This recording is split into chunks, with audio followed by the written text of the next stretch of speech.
senhora presidente, colegas, servidores, ministro, é um prazer, uma honra enorme estar aqui com Vossa Excelência. E antes de começar a destacar o que eu vou falar, para mim é uma honra e soa como música. Menos de 24 horas da derrubada do decreto de armas, desarmamentistas vêm pedir escolta, vêm pedir proteção de agentes armados. E o senhor já enviou. Espero que o senhor tenha enviado municiados e armados de livros e de flores. Melhor coisa, para os desarmamentistas, agentes desarmados. Menos de 24 horas, gente, é maravilhoso ouvir isso. Enfim, ministro. Eles perderam ontem. Muito bom. Vamos lá. Eu sou advogada. Eu estou a minha. Peço respeito a uma colega senadora usando da sua fala, senador Major Olímpio. Senadores, por favor, a uma senadora com o direito à palavra. Eu vou restituir pelo menos por 30 segundos o seu tempo, senador. Obrigada, presidente. Eu sou advogada e logo que eu me formei, eu fui assessora de juízes e desembargadores. Então eu conheço os dois lados, o lado de cá do balcão do judiciário e o lado de lá. É natural no cotidiano dos fóruns e dos tribunais todas as conversas procedimentais. O que não é natural é pré-julgar. E não houve, ministro, nessas supostas falas colocadas aí por não sei quem, não houve pré-julgamento em nenhum momento. O que houve foi conversa de procedimento, o que é bastante natural. Inclusive, nós temos aqui, eu tenho uma fala, algo publicado pelo advogado Luiz Carlos Dias Torres, tá? Que atuou na defesa de alguns envolvidos da Lava Jato, dizendo que o senhor o recebia, vocês conversavam sobre procedimentos, algo absolutamente natural. E lembrar para os colegas juristas que suspeição não é em relação ao membro do Ministério Público nem ao advogado, suspeição é em relação à parte. Correto? É isso. Então, não há. Lembrando também que o membro do Ministério Público, a atividade que ele exerce é atípica. Atípica por quê? Porque o promotor de justiça, como o próprio nome já diz, ele promove a justiça. Ele não é obrigado a pedir a condenação, ele pode pedir a absolvição. Então, é atípico, diferentemente do advogado, que tem a obrigação de defender o seu cliente sob pena de ferir o código de ética. São trabalhos diferentes. E, mesmo assim, a tal da petição de orelha é bastante comum, porque você conversa. Então, às vezes, você evita alguma coisa protelatória, você já sente. Enfim, é natural. Quem não está lá dentro não sabe. Então, fica difícil falar. Então, o MP é fiscal da lei. E impressionante como as pessoas desconsideram os discursos apaixonados, desconsideram os números. 45 condenações e 44 recursos. Então, desconsideram os números, desconsideram as estatísticas, desconsideram os fatos. Então, isso é bastante complicado lidar com gente que não tem razão, que não trabalha dentro da razoabilidade.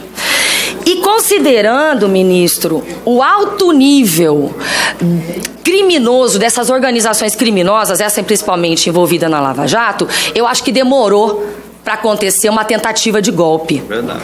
Demorou muito. E eles tinham que fazer alguma coisa. Então eles armaram isso, é óbvio, né? E quem que ganha com isso? A gente tem que ver quem que ganha com isso. É igual você seguir o rastro do dinheiro. É ali. O faro é esse. Quem sai lucrando com essa parafernália? Então, e eu quero agora... A pergunta que eu tenho para fazer para Vossa Excelência é a seguinte: a disposição sobre a capacidade investigatória do juiz está no início do Código de Processo Penal, no artigo 13, que diz assim, ó: O caput. Incumbirá ainda a autoridade policial reticências. Inciso 2. Realizar as diligências requisitadas pelo juiz ou pelo Ministério Público. Está no Código de Processo Penal, gente. Requisitadas pelo juiz. Então aí eu pergunto para o senhor. Nós adotamos um modelo processual misto, em que permite ao juiz ordenar diligências, ser ativo nas investigações. O juiz, em nosso sistema, pode ordenar que uma perícia seja realizada, uma testemunha seja ouvida, que alguém seja preso preventivamente, etc. O juiz, ele é praticamente um personagem, é praticamente uma autorização legal para agir como juiz de instrução, certo? O juiz é um personagem processual que... eu vou pedir silêncio, gente. O juiz é um personagem processual que, diante do crime, pode direcionar as investigações. Considerando isso, trocar ideias com o Ministério Público, fora dos autos, conversas desse tipo, até mesmo com advogados, eu sou advogada, tá? Na sua visão, faz parte desse papel? É isso. Com a palavra o ministro. Agradeço, senadora, pela lembrança. Veja, o nosso sistema processual, o juiz tem um papel diferente, por exemplo, do juiz anglo-saxão. O juiz, no sistema jurídico brasileiro, ele atua já na fase de investigação, autorizando diligências que são requeridas pela polícia ou pelo Ministério Público. Depois atua na fase da ação penal, da mesma forma, autorizando diligências requeridas pelo Ministério Público ou pela defesa. Mas o nosso sistema processual também prevê a possibilidade do juiz atuar de ofício com o objetivo principal de chegar àquilo que chama da verdade real. Né? Por quê? Porque o melhor julgamento é aquele que tem por base a melhor reconstrução histórica dos fatos. É um poder que deve ser utilizado com parcimônia, de fato, mas o juiz tem esse poder de ofício. Né? Nós estamos falando aqui de uma operação que, nas minhas mãos, pelo menos na 13ª vara, enquanto estive lá, durou 4 anos. Né? Durou 4 anos e era uma operação extremamente difícil, que existiam diligências que tinham que ser apreciadas a todo momento, existiam questões envolvendo a execução dessas diligências, e a execução dessas diligências também é da responsabilidade do juiz, porque ele coordena, ele vai ser o destinatário da prova, coordena no sentido, olha, são várias operações ao mesmo tempo, vamos fazer assim, assado, para evitar uma sobrecarga do juízo naquele momento. Então, esse tipo de comunicação, essas supostas mensagens ali que foram divulgadas, se inserem num contexto de uma gigante operação, que foi a Lava Jato, difícil, custosa, que envolveu muitos atos processuais, que se estendeu por 4 anos. Não tem nada ali do que foi divulgado nessas supostas mensagens que tem qualquer comprometimento da atuação jurisdicional. Isso, para mim, parece muito claro.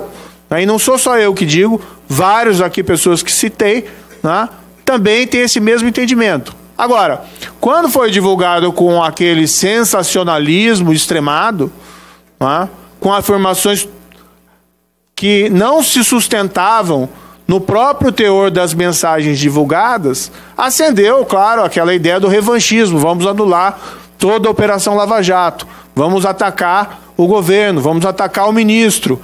Tem pessoas preocupadas, não só com o passado, mas com o presente e com o futuro. E eu acho que essa é a indagação principal que nós precisamos fazer. Nós avançamos nos últimos anos e nós continuamos querendo avançar. Nós precisamos ter instituições fortes. E o que nós temos aqui é um ataque de um grupo criminoso organizado, um ataque de hackers a aparelhos celulares e aplicativos de autoridades públicas. Com bons propósitos? Não. O propósito é exatamente, não se diz, né? Se fala que aqui não está em jogo a Operação Lava Jato, mas é exatamente isso que nós estamos falando. O que se tem é um movimento buscando a nulificação da Operação Lava Jato. Senadora Soraya. Exatamente, ministro. Nosso modelo não é o anglo-saxão, lembrando os processualistas aqui, né? Ele está mais perto do francês e do alemão. Então, é essa a forma. Então, se quiserem mudar toda a forma, que mexam, né, nas leis, enfim. Então, não podemos negar a forma que conduz nosso direito processual penal. E no mais, ministro, parabenizar o senhor e pedir a Deus que o abençoe e proteja a sua família sempre, que o senhor vai precisar de muita oração. Muito obrigada. Passando ao terceiro grupo de inscritos, na ordem, senador Marcos Rogério, senador Espiridião Amin, senador Tasso Gereissati em permuta com o senador Otto Alencar, ambos titulares, senador Oriovisto e, como não membro, o senador Márcio Bittar. Com a palavra, senador Marcos Rogério, para suas considerações. Senhora presidente, senhor ministro Sérgio Moro, primeiro cumprimento Vossa Excelência por vir ao Senado Federal voluntariamente esclarecer fatos e versões sobre sua postura como juiz da Lava Jato. Mas, como disse ontem um apresentador de TV em Rondônia, Everton Leone, o povo brasileiro não está do lado de criminosos e também não está do lado de quem defende criminosos, quem torce pelo crime. Estamos diante de um cyberataque, e eu diria um cyberterrorismo, que ataca com objetivos políticos, a serviço de interesse político. Aliás, houve uma advertência aqui, eu não sei se Vossa Excelência prestou atenção, para que Vossa Excelência não desafie o jornalista, e que tem muito mais para vir. É bom ficar atento. Respeito àqueles que, por questões jurídicas, veem com preocupação o modelo de relacionamento entre juiz e acusação. E não se trata só desse fato vazado envolvendo Vossa Excelência e o procurador Dallagnol, mas o que acontece em todo o país. Porém, quando vejo alguém usando esse episódio para defender acusados, denunciados, condenados, presos, não posso concordar. Trata-se de oportunismo de retórica vitimista, com o objetivo de atacar investigadores e julgadores, desqualificá-los para obter vantagens na defesa política de seus aliados e na retórica política que estes defendem. É disso que se trata. Repito, se houve excesso nas comunicações, no modelo de abordagem, afinal, Vossa Excelência e Dallagnol e outros juízes e promotores não são seres anormais, são seres humanos e podem cometer erros, sim, como todos nós estamos sujeitos a isso. Embora, do que li das publicações até agora, não vi nada que comprometa a probidade processual. Mas este fato pode ser uma oportunidade para refletirmos, obviamente, sobre os limites dessa relação, porque isso é algo comum, repito, no Brasil inteiro. Não queiramos nos enganar. O que está em jogo aqui é um embate político, mas se trata de algo que acontece no Brasil inteiro. Se queremos avançar nessa discussão, temos a oportunidade. Mas usar isso para atacar a Lava Jato é um erro. Um erro político, um erro de análise. Não é aconselhável ao parlamento entrar nesse jogo. Ao argumento de violação ao decoro, sem evidência alguma de prejuízo processual, de mácula substancial, não é correto querer colocar nas ruas, em liberdade, criminosos que representam uma agressão à sociedade, que fizeram mal ao país, que roubaram o Brasil, fraudaram, frustraram o sonho de milhões de brasileiros. Não cabe retrocesso no combate à corrupção. Não cabe retrocesso no enfrentamento ao crime. Não cabe retrocesso à Lava Jato. Aliás, ela é maior do que seus integrantes. Me perdoe a veemência da fala, ministro. A Lava Jato é maior do que seus integrantes. E aproveito a oportunidade para lhe fazer alguns questionamentos. Ministro, a nossa preocupação, obviamente, é com o Brasil. Isso significa, mais do que nunca, avançar no combate à corrupção. Diante disso, pergunto, quais as medidas que o Ministério da Justiça vem tomando no sentido de aprimorar o combate à corrupção na linha da Operação Lava Jato? Mas, até esse momento, o que foi possível apurar sobre esse cyberataque, sobre esse cyberterrorismo? Há suspeitos? É possível antecipar? Senador Marcos Rogério, também agradeço aí as palavras colocadas. Em relação a essas denúncias, essas divulgações, o que eu acho apenas é o seguinte, tudo bem, o site lá escolhe como ele quer fazer essas matérias, mas se ele diz que tem o maior escândalo do século, se ele diz que tem provas de graves ilícitos cometidos por procuradores, juízes envolvidos nessa operação, então pega o material, entrega para uma autoridade, sem prejuízo da publicação das matérias. Aí vai se poder verificar por inteiro esse material, o contexto no qual ele foi inserido e, principalmente, verificar se esse material é autêntico ou não. Porque até agora nós não temos nenhuma demonstração da origem desse material. Claro que ele eventualmente pode querer preservar a fonte, não é? Mas, afinal de contas, como se pode afirmar que esse material é autêntico ou não? Agora, em relação às mensagens que eventualmente tenha trocado no passado com qualquer que seja, né, embora eu não as tenha no meu aparelho celular, embora eu não as tenha no tal do aplicativo Telegram, e hoje eu nem tenho controle do meu Telegram, tá lá com o hacker ainda, uma coisa assim estranha, eu tenho absoluta certeza da correção das mensagens que eventualmente tenha trocado com qualquer pessoa, com qualquer que seja, assim como eu tenho absoluta tranquilidade em relação aos meus atos como juiz. E os dados objetivos que foram apresentados, né, com o número de absolvições, número de condenações, número de pedidos indeferidos, igualmente demonstra a imparcialidade, que não existia nenhuma espécie de convergência entre Ministério Público e juiz. Concordo com a sua afirmação, senhor senador, de que a Lava Jato é maior do que todas aquelas pessoas que trabalharam, né?